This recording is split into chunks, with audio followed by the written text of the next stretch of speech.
Welcome back, everyone, to the Sweet show mother. Whew. There by it is. below average betters. For below average betters, that's right. It's everyone's favorite betting show. Insert name here. The And nosebleeds. it does it every time. Yeah, all up in there.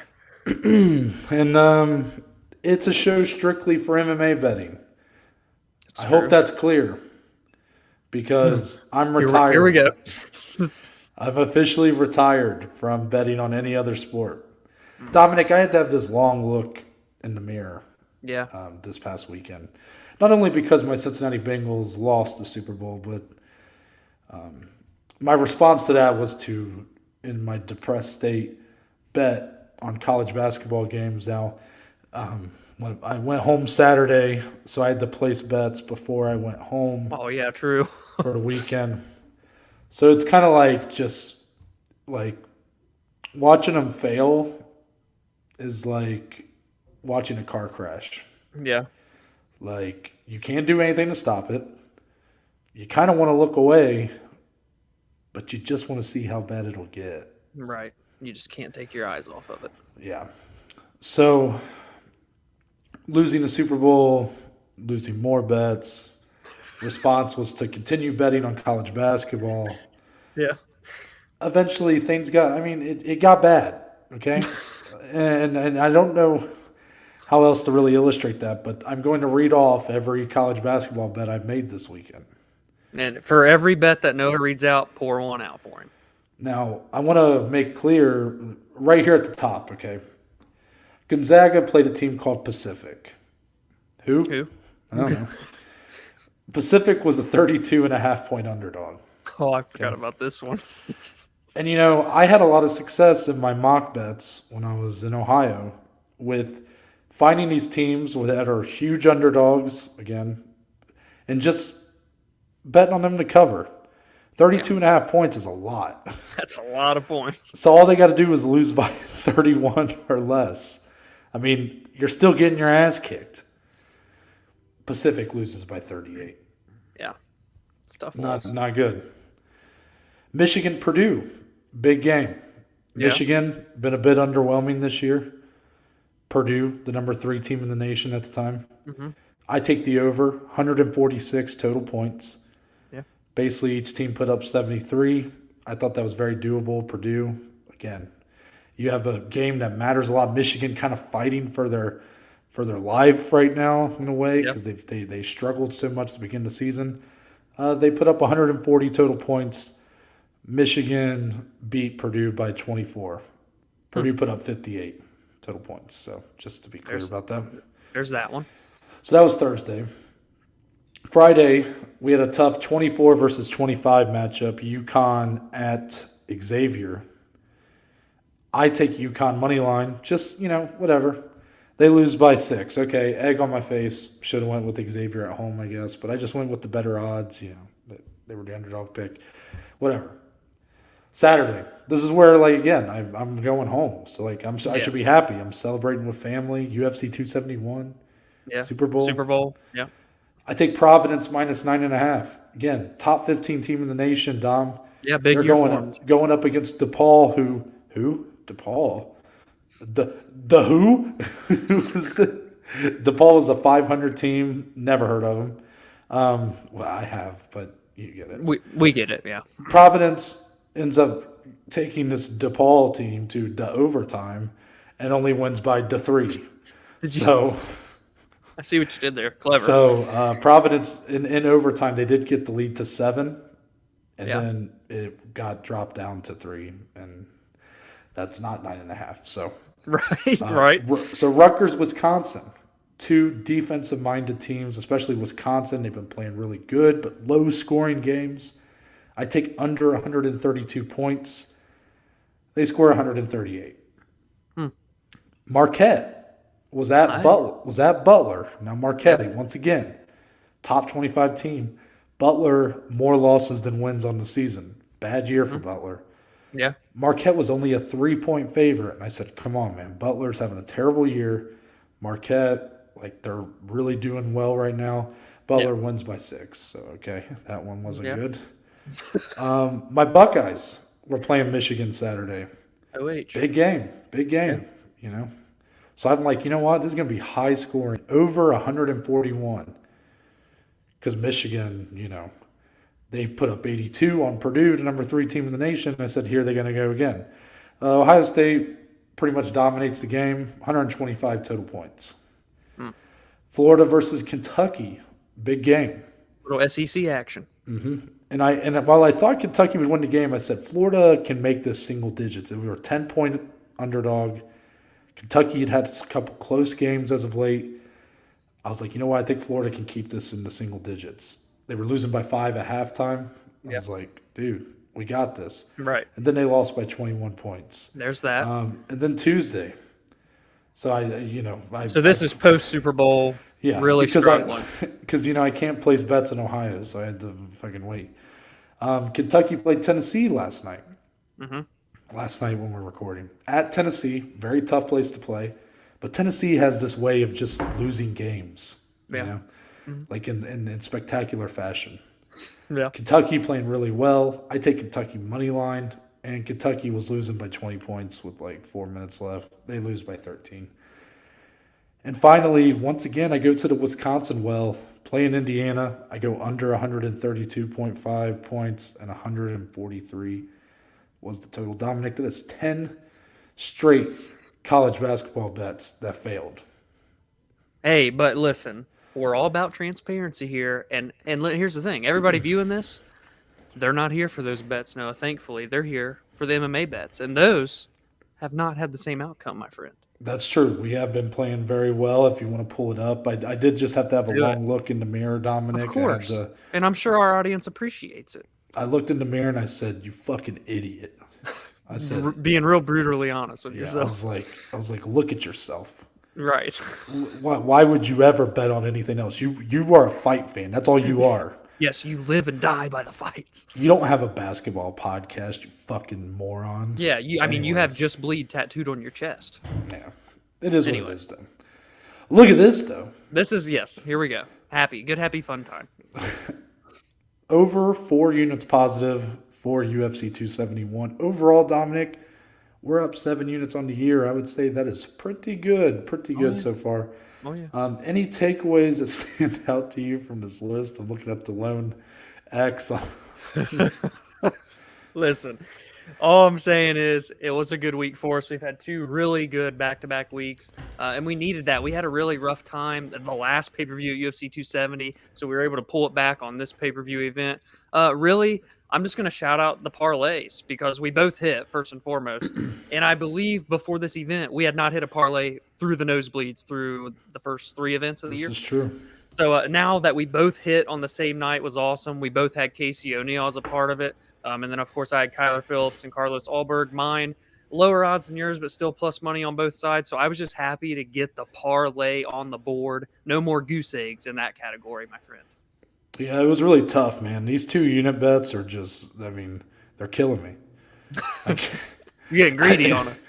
Literally every bet that I fail, I decide to double down on. But, shout out to AJ Dobson. He made it close, but, just unfortunate. Andre Arlovsky by decision. I know it was a split decision, but come on. Can I just say that if they ever put Arlovsky by decision at plus money again, like they're just asking to get robbed blind. Noah's going to bet the house next time. I'm really worried he's going to get matched up with someone like Romanov next, and then I'm going to be like, actually, you know what? I'm not feeling this. Yeah. But yeah, it was a really good night for us. I'm happy with it. I felt confident in my parlay. Started to get kind of a second guess. Derek Brunson was a very popular underdog pick. Yeah. And I was getting a little nervous, especially the way that fight started. Round 1, all Brunson. Oh, yeah. But then Cannonier comes back with the elbows. And then after that, I felt pretty good. I really felt good as he was going to win that main event. And what's weird, Dominic, is I didn't realize how everybody else viewed this fight, the Izzy Whittaker fight, but there was a lot of people that had it for Whittaker. Really? Was there? Yeah, I didn't realize this. there's kind of a big debate in the community right now about who really won that fight. And Wow. I I mean, felt, meanwhile, us two just felt so confidently yeah, that it was. I really wasn't that concerned when the judges were reading off the scorecards, and Yeah. it was a very close fight each round, but it Yes, of just course. felt like Izzy had gotten the best of the majority of them, in my opinion. I don't know, but Exactly. good night, and hopefully we can continue the positive momentum today, Dominic. Amen, brother. So let's get into the main event, Moneyline. Here we go. And that is because it's Johnny Walker, Jamahal Hill. This fight kind of being thrusted into the main event. Yeah. Number 10 versus number 12. What are the odds on those, Dominic? It is Johnny Walker plus 200, Jamahal Hill minus 250. Noah. I mean, these odds really took me by surprise. And I know that Jamahal Hill's coming off of, the biggest win of his career. He knocked out Jimmy Crute, made it look easy. Johnny Walker coming off of a very, very boring fight, lackluster fight against Thiago Santos, in which he lost. But still, man, and you made a good point off recording, and I'll just leave it for you to bring that up. But I think with what you're going to say, it would have played a big factor in this. But, regardless, I am surprised by these odds. We've kind of go through all these and give our takes on how we feel about them. This one so far might be the most surprising to me with Jamahal Hill at minus 250, man. I mean, that's crazy. Yeah, it is surprising. Now, I think it, again, just illustrates that you're only as good as your last fight, because if you took off each of these guys' previous fights, these odds would be reversed. Mm-hmm. Jamahal Hill looked fantastic against Jimmy Crute, and Johnny Walker had something. It was something with Thiago Santos. It wasn't a fight, but it was something. Right. And he lost the decision in a fight where he threw pretty much very little for 5 rounds. Yeah, not the Johnny Walker we're used to seeing. Just not a very good performance. But if you take that fight, those last fights out, then you get to where Jamahal Hill had his arm snapped by Paul Craig and got finished in under, 2 minutes? And Johnny Walker was knocking out Ryan Spann. So it's tough. I don't agree with these odds. I think this is a much closer fight than it appears. But at the same time, it's hard not to favor Jamahal Hill in some ways, just because you have no doubt he's at least going to be active. Yes. Johnny Walker seems to have lost some confidence. He doesn't appear to be mentally in the right headspace. He keeps changing up his camps. And again, he's making decisions with his camps that you would think would be good. He was with He was with John GSP. Kavanaugh. Well, he was. I'm saying he's been changing them up a lot. Yeah. GSP's coach is Faraz. Zahabi. Yes, Zahabi. Yeah. Yeah, I believe he had done some work with them in one of his previous fights. Like it seems like good camps, but then they're not really getting the results that we come to expect Johnny Walker to have when he was finishing guys in 30 seconds. It's just, I definitely think there's value on Johnny Walker here, but at the same time, I didn't feel confident enough to put money on him because, again, it's like you just don't know what kind of Johnny Walker you're going to get. Yeah, that's a very good point. And it isn't that I'm even doubting Jamahal Hill in this instance. I think he is an absolute stud, and he looked so great. To do that to Jimmy Crute said a lot. We discussed that fight a lot when it happened and how impressed we were. So even him being a favorite, it's not even that. It's just this big of a favorite. And this is a fight where maybe it is that factor of what I think the outcome of this fight depends so much on what Johnny Walker we see. Because like you said, we know what we're going to see from Jamahal Hill. But if Johnny Walker comes out and is super aggressive and crazy, Jamahal Hill can definitely still win the fight. But it's a lot more in Walker's, neck of the woods as well. But if he comes out like he did against Thiago Santos, I lean still heavily to Hill. But I'm just like, could Johnny Walker point fight his way to a win because Jamahal can't find him? There's just so many things in this one, and it all comes down to Johnny Walker. What are you going to do in this fight? And that's why, you won't be hearing anything about this fight from me after this portion of the show because I wanted to stay as far away from it as I could. Yeah, I can't say the same in that realm, but it's very hard to know who's going to win this fight. Yeah. Maybe, again, your mind's going to go to Jamahal Hill. He's looked better as of late. He's got a lot of promise. Shows a lot of promise as a prospect. But Johnny Walker was once that dude. He was. He was once the guy that people were saying was the kryptonite for John Jones. Yep. Obviously, that was a bit rushed. Corey Anderson showed that, and a couple have since then. But yeah, I do think that there is still some. Johnny Walker is not just washed up. He's not a has-been.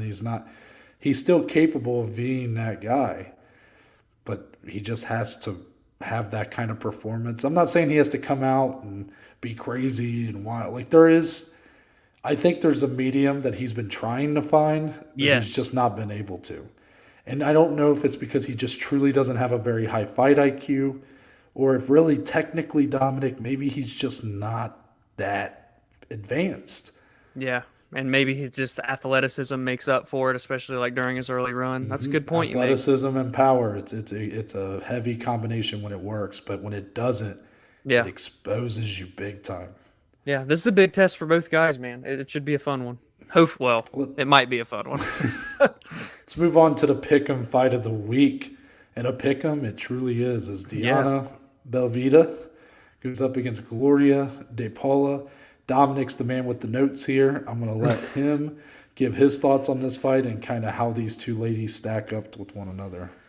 Yeah, this one's interesting to me because I feel that Diana should be a bit more of a favorite here rather than equal odds. I mean, Gloria de Paula did get a win on the Contender Series, but it wasn't anything too spectacular or whatnot. And, since she's came into the UFC, she is 0-2. She had that brutal knockout loss to Cheyenne Velismus. That happened just in a blink of an eye. It was insane. One of the craziest knockouts from last year. And, and Diana, she's 1-2 in the UFC. So they're combined 1-4, right? That's not pretty. But I've just seen more from Belbita. She has way more experience. I mean, we're talking 20 fights compared to 9 for her counterpart here. She's a finisher too with, 10 of her 14 wins coming by stoppage. They're both 25 and 26 years old. I mean, they're young. Don't get me wrong. They're evenly matched in terms of size and reach. But to me, Belbita comes off as more of a favorite, so I am a bit surprised in these odds. And for that reason alone and how I feel about Diana, she will be sprinkled in later on in this show for myself. I'm glad that you did your research on this fight because honestly, I could not have cared any more. And, I appreciate that you gave this fight the respect that it deserves. Let me just say that nothing. I definitely think there's something to what you're saying. But part of me also and this is kind of a weird tangent to go on because I feel like I don't typically assess fights like this. But for Gloria de Paula, there's almost something to the fact that we feel like we've seen little of her, at least for me. Yeah. Getting finished that quickly. Now, again, you're going up against a finisher in the women's division. Not promising, but that was a weird knockout where it was like kind of brutal, but she did kind of recover very fast. Yeah, and she was like getting up. It was really like you don't see many knockouts like that. Like I don't disagree with the stoppage, but I forget who the referee was, but if they had let it go on, she seemed like she kind of recovered right away. So maybe there's something to that. I kind of expect this to be a pretty dragged out, grind it type fight. I don't know if I expect a finish or not. Again, I don't know a ton about either of these women. It's not the highest level for the division, 1-4 combined UFC record, but you do have Gloria de Paula fighting essentially for her UFC career here. Very true. Added motivation perhaps, but overall, I mean, I think it's a pick and fight mostly because I think so many people are just like, I don't know. Because there just isn't that much known. Yeah, 100%. I see it. Yeah. Let's get into our dog of the week, Dominic. Now, the dog of the week is where me and Dominic will each pick an underdog based on the odds who we like the most. So, Dominic, who is your dog of the week? Oh, Noah, I'm getting real real just giddy about this one, but I have to go with, I'm going Christian Rodriguez. He's a plus 270 underdog against Jonathan Pierce. Jonathan Pierce closing in at a minus 350. I think he's one of the biggest. I think he might be the biggest favorite on the card, actually. Biggest yeah. So, I'm getting a little antsy with this one, especially because it's going to be mentioned later as well. But I just think Christian Rodriguez has been in Bellator. He's been in LFA. He's been in Cage Fury. He won his fight on the Contender Series. He's 7-0. He's young. He's hungry. He's 26 years old. I know Jonathan Pierce is super well-rounded. He's as tough as they come. We've seen him have success in the octagon, but there's just been something poking at me all day today when I was at work taking notes, when I got home looking at more notes. I'm really liking Christian Rodriguez, man. I think there's a big upset potential in this one. I could get a lot of egg on my face come next week when we discuss these results. But for now, Christian Rodriguez plus 270. I'll be talking about you again in a second, buddy. Yeah, see, I like Jonathan Pierce a lot, and while Christian Rodriguez has definitely got the resume, though. He's been there, done that in some of the bigger promotions, and does have the finishing ability. I think this is a really fun fight. I think these odds are a little bit too much in Pierce's favor, if I'm being honest, despite the fact that I really like him. Mm-hmm. I'm avoiding this fight like the plague just because I think that there is going to be a lot of action here, which obviously it's harder to predict sometimes. And, but it definitely, for a guy that much of an underdog who comes in with that much really accreditation, I mean, I think he does kind of deserve a little bit more credit than that. Amen. For me, I'm going to keep this pretty simple, Dominic. I'm going with Alan Baldo as my dog of the week, plus 205 against Parker Porter. It's pretty simple. Neither of these two guys are very high-level heavyweights. Mm-hmm. They're kind of in that low to mid-tier. Parker Porter has at least one at the UFC level. Yes. But I would say his competition has been a lot worse than Alan Baldo. Alan Baldo made his debut, I believe, was it Chris Dawkins? I want to say it was Chris Dawkins. Yeah, he did fight Dawkins. I think they both have fought Dawkins, actually. I don't know for sure. I think Parker Porter got knocked out by Dawkins. Now that I think about it, no, Baldo fought Tom Aspinall. That's what it was. Yes, yes. And Dawkins fought Porter. Yeah. Yeah, okay. So Tom Aspinall is who Baldo made his debut on, and he got handled. Yeah. Followed that up with Rodrigo Nascimento. Yeah. That was another KO loss that got overturned. I don't remember why. I don't know what happened there, but Nascimento, very big finisher who maybe we'll start hearing about a little bit more. He's an interesting guy to keep a lookout for. I believe he's 9-1. His only loss, Nascimento, is to Chris Dawkins. That's what it is. So Parker Porter, he's kind of surprised me by even getting wins in the UFC. Like, he's 11-6. Like, when I think he's 1-1 in the UFC or something like that. When he came to the UFC, I was like, kind of like, why is this guy here? And then I always love to point out. Fight. Go ahead, sorry.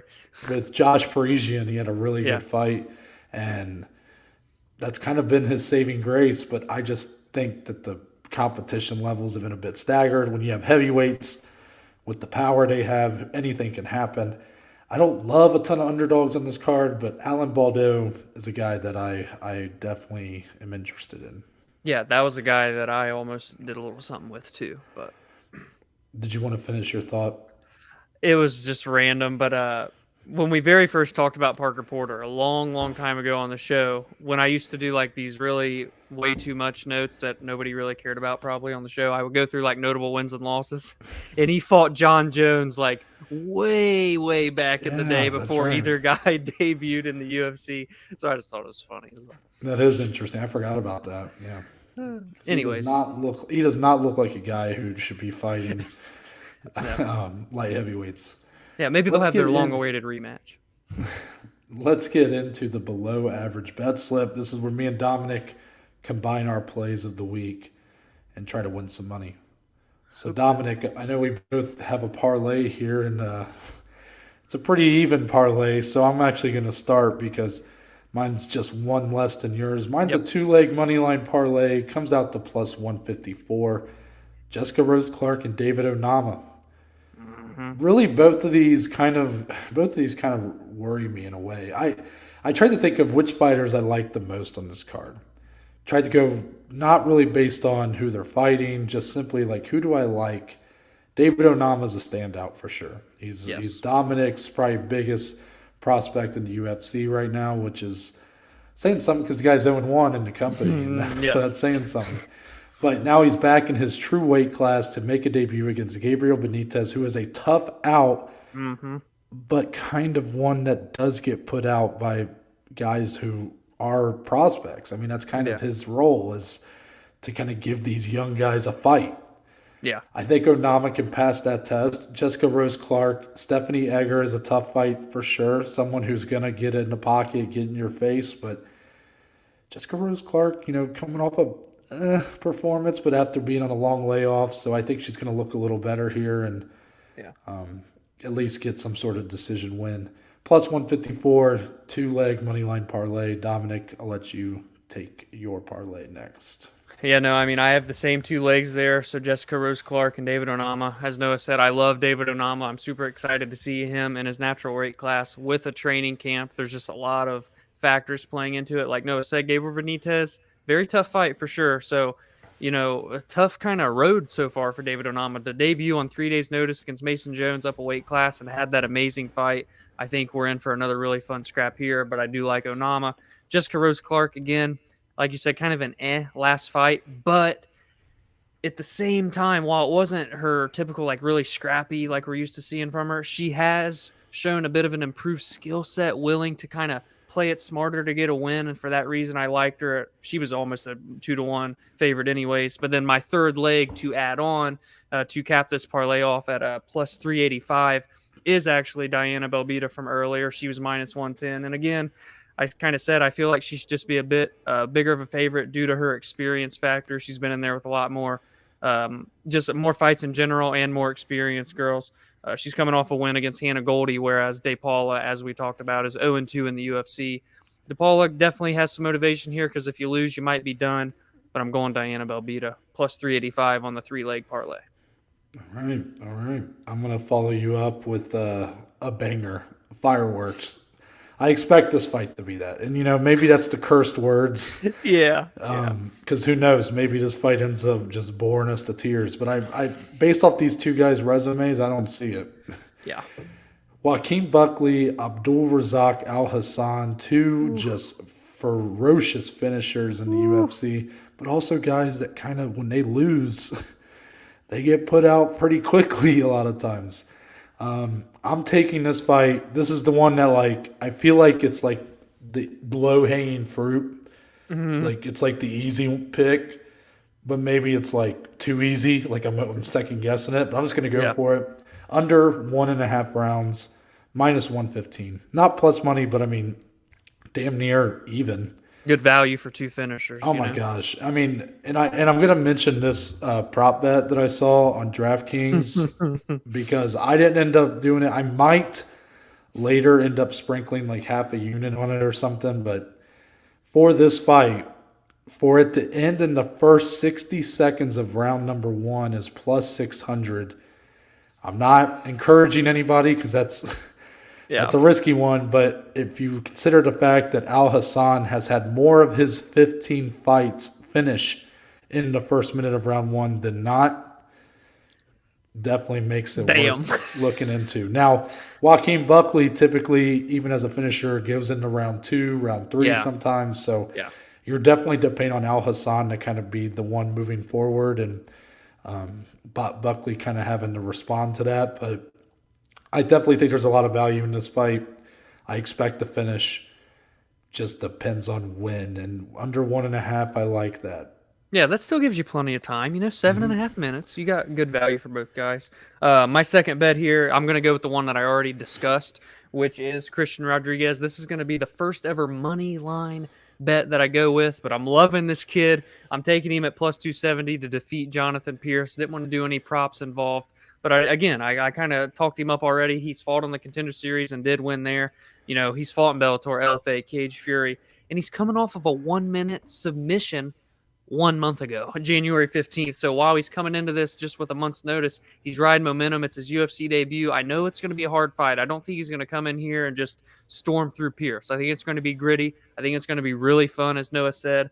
But at plus 270, I don't understand why these odds are the way they are. So for that reason alone, I'm taking him the biggest dog on the card, Christian Rodriguez. I'll follow that up with the money line play as well as Alan Baldo, my dog of the week. I am playing him plus 215 again. Not overly confident because it's heavyweight, and Parker Porter has kind of proven that he can at least win at a UFC level, even if it's not against the highest level competition. While I'm kind of giving a lot of credit to Baldo for losing to good fighters. That's kind of what I'm doing here. So, yeah. I just think that when you have these two kind of heavyweights, these guys that are pretty unremarkable, I think anything can happen. For a guy to be this much of an underdog when Parker Porter's 11-6, again, yeah, it's not like he's some great fighter. I think it's kind of crazy to have that much of a favorite in a heavyweight fight like that. So I'm going with Baldo. We'll see. He is kind of probably fighting for his UFC career as well. So again, maybe some added motivation there. I don't know. I like it, Noah. We got one left each, right? Yes. Yep. All right.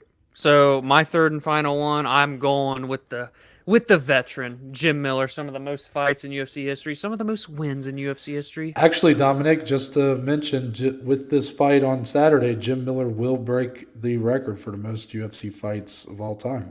Yeah, it'll be number 39, if I'm not mistaken. Wow. This dude has been there and done that. 22 wins, 15 losses, 1 no contest. Crazy. The dude's been doing it for years and years since I was a wee lad.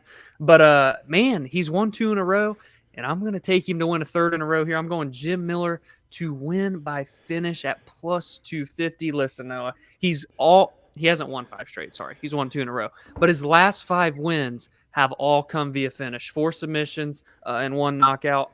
Whereas, Nicolas Moda, who he's fighting, all 3 of his losses have been via stoppage. So it just shows me that Jim Miller, being the crafty veteran, a guy that's been in there and done that with so many guys, he's going to have that experience advantage big time.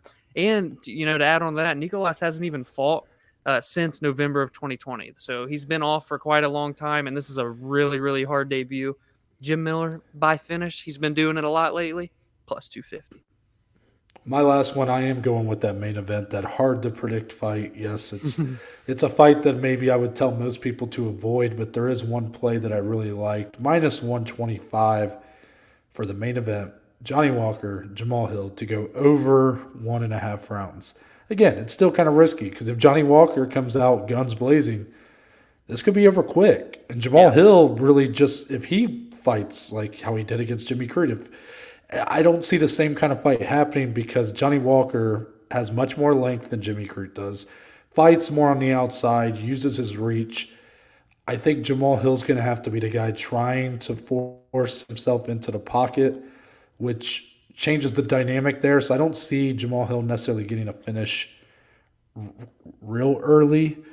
Yeah. I see honestly, I think if it's an early finish, I kind of lean Johnny Walker, but that's why I don't really think that's the case. I think it's going to be, unfortunately, a bit of a a bit of a chess match, I guess is the nice way of putting it nowadays, for at least a couple rounds. And then ultimately, I do see Jamahal Hill getting a stoppage sometime in round 3 or 4. Eventually, Johnny Walker's going to have to slow down. He's going to be forced into some exchanges, and I like the power of Jamahal Hill to put him away. But I think it goes over 1.5 rounds. That's all I needed to do. So it doesn't matter who wins. As long as it goes over 1.5 rounds, then we're sitting pretty. I love it. You need one to stay under, and you need one to go over. I love it. Exactly. But that's going to wrap it up for this edition of the Nosebleeds. Let us know what plays you're putting out there this week. Anything that that you're really interested in, any props that are standing out to you, let us know. But we'll be back a week from today with another edition. But until then, Dominic, tell the good people where they can find you on social media. Find me on Twitter, on Instagram, at Diesley14. More importantly, go follow, go engage, go interact, go tell us your bets on Twitter, on Instagram, at BAJ_MMA podcast. And as for me, you can find me on Twitter, Instagram, at @ntbaker_. If you go to the link in my bio, it'll take you to a link tree, which presents you a list of links to all the platforms the podcast on, along with social media platforms. So that includes the Twitter, the Instagram, the YouTube channel, and Spotify, Google, and Apple Podcasts. It's all on there. And there's a couple links for today's sponsor, Anchor, the podcast sponsor. Yeah, you guys get it. First, leaving a voice message. Again, this could be a way for you to leave your thoughts about what plays you want to place this week. What do you think of the plays we're picking? Do you hate them? Do you love them? Let us know. Also, there's a link on there if you want to become a supporter of the podcast. We just appreciate any and all support. But that's it. We're out. We'll see y'all a week from today. See ya.